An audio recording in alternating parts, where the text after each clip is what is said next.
दोस्तों नमस्कार। नीतीश कुमार दिल्ली पहुंचे हुए हैं। सबसे पहले वो डॉक्टर मनमोहन सिंह के परिवार के लोगों से मिले और अब जब रात हो चुकी है, पूरे देश की निगाहें नीतीश कुमार पर लगी हुई हैं। नीतीश कुमार किससे मुलाकात कर रहे हैं, किससे फोन पर बात करेंगे और कल की सुबह वो जब पटना लौटेंगे तो क्या फैसला करेंगे। दरअसल नीतीश कुमार पिछले कुछ समय से खामोश हैं और जब जब नीतीश कुमार खामोश हुए हैं, कोई बड़ा फैसला उन्होंने लिया है। आप सीधे तौर पर कह सकते हैं कि उन्होंने पाला बदला है, कुर्सी नहीं बदली है। नीतीश कुमार दिल्ली में हैं और ये भी अटकलें लगाई जा रही हैं कि नीतीश कुमार के साथ कौन है, इससे तय होगा कि नीतीश कुमार किससे मिलेंगे और उनका अगला कदम क्या होगा। जाहिर तौर पर दिल्ली देश की राजधानी और वहां पर मोदी और शाह का महल भी है तो विपक्ष का भी बसेरा है। राहुल गांधी, मल्लिकार्जुन खड़गे, क्या उनसे भी बात हो सकती है या फिर मोदी और शाह से कोई मुलाकात प्रस्तावित है। हालांकि पिछले दिनों खबर ये आई थी कि अमित शाह नीतीश कुमार से मिलना चाहते थे, लेकिन नीतीश कुमार की तरफ से इनकार कर दिया गया। दरअसल दिल्ली में जो जनता दल यूनाइटेड की लॉबी है, जिसमें दो लोग खास करके लल्लन सिंह और संजय झा, ये एनडीए में जेडीयू और बीजेपी के बीच की कड़ी है। मोदी, शाह और नीतीश कुमार के बीच की कड़ी बन गए। लेकिन राजनीति में कब क्या हो जाए कुछ नहीं कहा जा सकता और आज हालत ये है कि लल्लन सिंह और संजय झा नेता तो जेडीयू के हैं, लेकिन प्रतिबद्धता उनकी, झुकाव उनका शाह के प्रति है। और यही वजह है कि जब मुस्लिम वक्फ बोर्ड का मामला आया था तो लल्लन सिंह ने जो वक्तव्य दिया था वो जेडीयू से अलग था और तभी से ये माना जा रहा है कि लल्लन सिंह और संजय झा जेडीयू में सेंधमारी कर सकते हैं। आज एक बड़े नेता ने तो यहां तक कहा कि संजय झा जल्दी ही जेडीयू को तोड़ देंगे। लेकिन जिन्हें मैं विस्मार्क कहता हूं भारत की राजनीति का, आप उनको पलटू मार कहें, पलटी मार कहें या तेजस्वी यादव चाचा नीतीश कहते हैं और ये भी कह रहे हैं कि वो बंधक बन गए हैं चार नेताओं के और चुक गए हैं पूरे तरीके से, नीतीश कुमार में कुछ बचा नहीं है। लेकिन सच्चाई ये है कि तेजस्वी यादव जब ये बात कह रहे हैं तो दिल में गुदगुदी है और सोचते होंगे कि काश चाचा इधर आ जाएं। तो नीतीश कुमार वो हैं और नीतीश कुमार इतने आसानी से मोदी और शाह के झांसे में नहीं आ सकते। मैं ये कतई नहीं कह रहा हूं कि नीतीश कुमार कोई फैसला देश और समाज हित में लेंगे। समाज से मेरा मुराद ओबीसी से है, जिस समाज से वो आते हैं, या जो सेकुलर सोशल जस्टिस की पॉलिटिक्स करते रहे हैं उसके प्रति उनकी प्रतिबद्धता होगी, ये भी मैं कतई नहीं कह रहा हूं। नीतीश कुमार की प्रतिबद्धता उस कुर्सी के लिए है। नीतीश कुमार ने पिछले दिनों जो संकेत दिए हैं, उन संकेतों में चाहे वो 62 आईपीएस का तबादला हो या चुप्पी हो या बीजेपी के नेताओं को थोड़ा किनारे लगाना हो, ये सारे संकेत ये कहते हैं कि नीतीश कुमार कोई बड़ा कदम उठाने जा रहे हैं। लेकिन नीतीश कुमार हर चाल में वो घोड़े वाली चाल चलते हैं, 2.5 कदम। एक कदम, दो कदम और फिर आधा कदम चल के राजा को कब मात दे देंगे कुछ भरोसा नहीं है। तो पहली चाल में अभी वो नीतीश और शाह को शह देंगे, मात नहीं।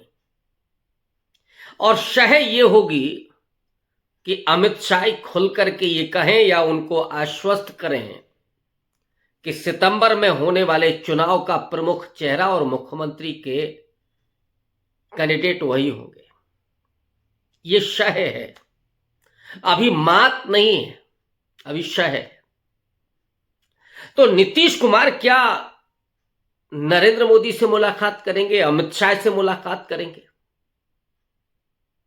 और इस मुलाकात को तभी किया जाएगा जब पूरे तरीके से आश्वस्ति मिल जाएगी कि सामने वाले की मंशा क्या है।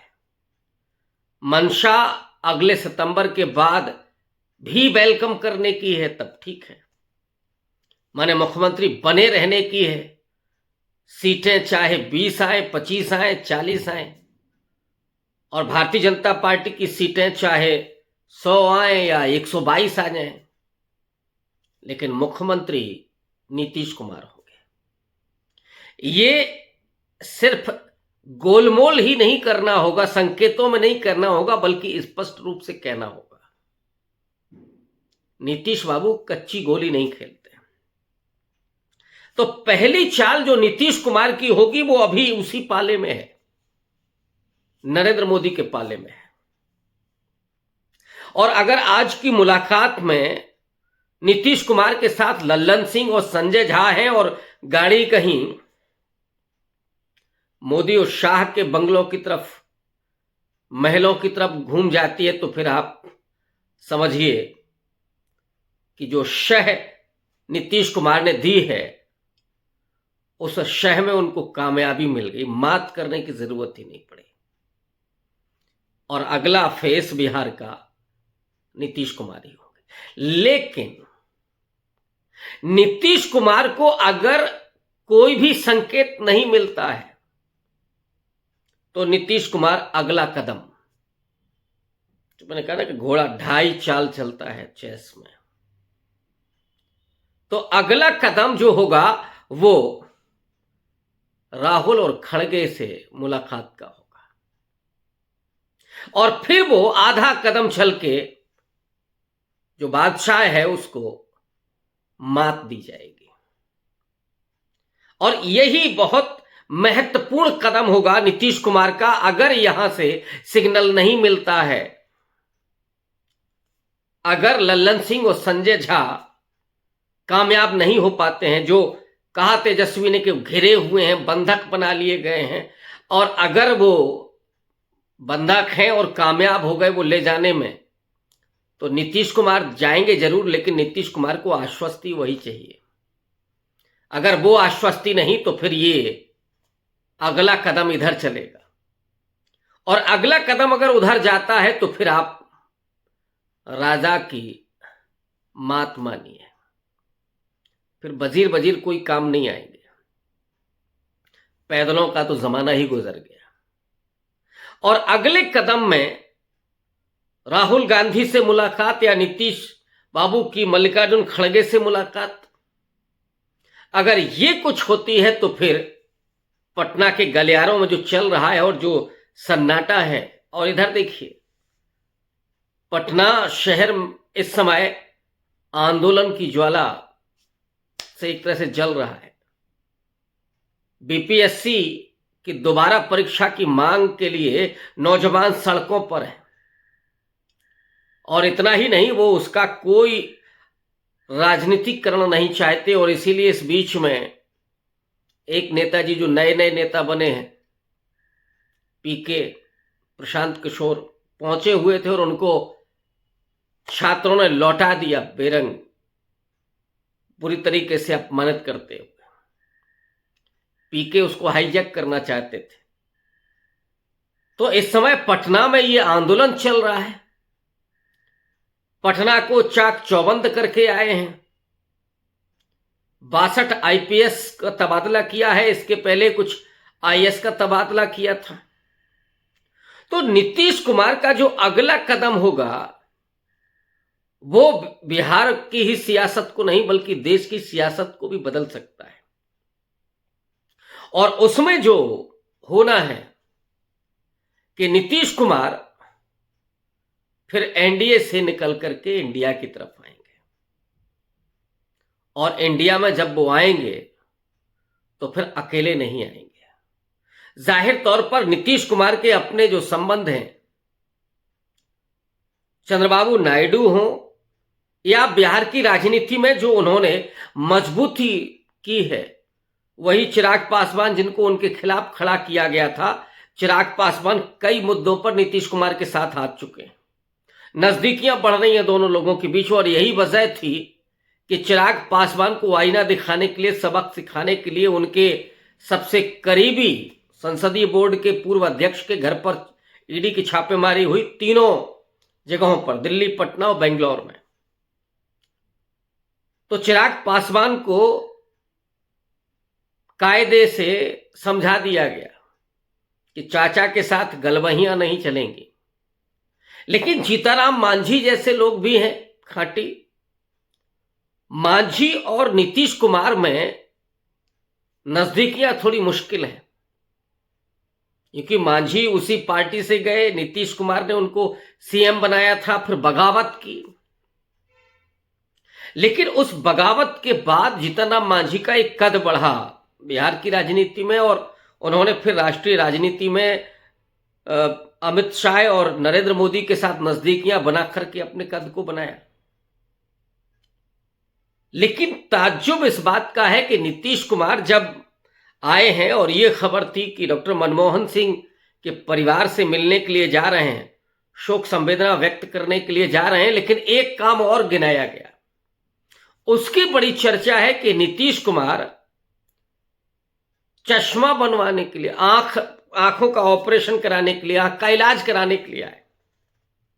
जरा याद कीजिए, कुछ दिनों पहले ही एक और नेता आए थे दिल्ली चश्मा बनवाने के लिए, पूर्व सीएम वो भी थे, झारखंड के पूर्व सीएम चंपई सोरेन। चश्मा बनवाने के लिए दिल्ली पहुंचे थे, लेकिन बाद में तो पता लगा कि पूरे चश्मे का नंबर ही बदल गया, बीजेपी में चले गए, और बीजेपी से चुनाव लड़ करके बाद में महत्वहीन हो गए, बीजेपी में भी हो गए, और उसके बाद सरकार भी नहीं बनी तो किनारे लग गए। ये आजकल आंखों का ऑपरेशन और चश्मा बनवाना दिल्ली में बहुत हो रहा है, लेकिन नंबर कौन सा होगा चश्मे का और उस चश्मे पर रंग किसका चढ़ेगा, ये चंपई सोरेन नहीं है नीतीश कुमार। नीतीश कुमार कच्ची गोलियां नहीं खेलते हैं। नीतीश कुमार के बारे में बहुत लोगों ने कहा कि अरे वो तो दिमागी रूप से कुछ असंतुलित नजर आ रहे हैं, मोदी का पैर पकड़ रहे हैं। ये सब अपनी जगह है, लेकिन नीतीश बाबू हल्का नहीं खेलते, वो सब उनकी राजनीति का हिस्सा होता है, और उस राजनीति के फेर में जो पड़ गया, जो फंस गया, वो गया। और अभी जो लल्लन सिंह और संजय झा जिस तरह से दिखा रहे हैं, अगर नीतीश बाबू को लगा कि गड़बड़ हो रहा है तो फिर ये दोनों का क्या होगा। अब एक और खबर आ रही है कि नीतीश कुमार अगर यहां पर कच्ची गोली खेल गए, माने यहां से लौट गए, इंडिया अलायंस के साथ बातचीत नहीं की, जो तेजस्वी यादव इंतजार कर रहे हैं पटना में या कांग्रेस पार्टी देख रही है उनकी तरफ, और अगर ये उन्होंने नहीं किया, यहां अगर चूक गए, क्योंकि जब हम ये कहते हैं कि बिस्मार्क की तरह नीतीश कुमार राजनीति करते हैं, तो ये हमेशा के लिए नहीं होता है। जब तक नीतीश कुमार कॉन्शियस हैं, कोई उनके हाथ से गेंद नहीं छीन सकता, लेकिन बड़े बड़े प्रशिक्षित लोग भी चूक कर जाते हैं। तो पटना से ही ये खबर आ रही है कि अगर नीतीश कुमार जरा भी ढीले पड़ते हैं तो संजय झा पार्टी ही तोड़ देंगे, यानी फिर तो नीतीश कुमार को पूरे तरीके से पैदल कर दिया जाएगा, महत्वहीन बना करके, और पटना के अंधेरे में कहीं गुम कर दिया जाएगा। लेकिन मैंने कहा कि ना कि नीतीश कुमार इतने कच्चे खिलाड़ी नहीं है। ऐसा ना हो कि संजय झा और लल्लन सिंह ही किसी दिन चुके हुए नजर आने लगे, या तो बीजेपी में भागेंगे या फिर पटना के गलियों में कहीं गुम होकर के रह जाएंगे। अभी दिल्ली की गलियों में, दिल्ली के जो चौबारे हैं वहां थोड़ा मस्ती कर रहे हैं, मजा आ रहा है। तो देखना यह है कि दांव किसका चलता है।